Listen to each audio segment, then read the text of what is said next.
لست أنت وحدك، 20 واحد من الليبيين من الجزائريين هذا سلسلته. ماذا تقول فيه؟ يقول كذا، فركوس يقول كذا. أنا ما أريد التسبيح. المسألة العلمية بغض النظر ليست علمية، ليست علمية هذه، وأنت تعرف ماذا العلماء ماذا تعرف.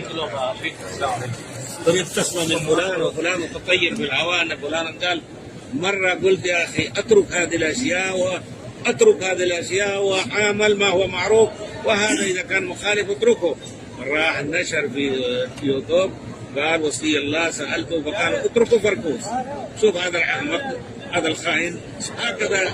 لذلك أنا أخاف هذا الشيء، ولذلك لما أمشي واحد يسأل لحاله، هنا ما يمشي، هنا ما يسأل عامة، يسأل لحاله ويسجل ويحوره كما يريد. حملة شرسة ضد الشيخ. نعم، يريدون إسقاطه، هو معروف بسلامة المنهج.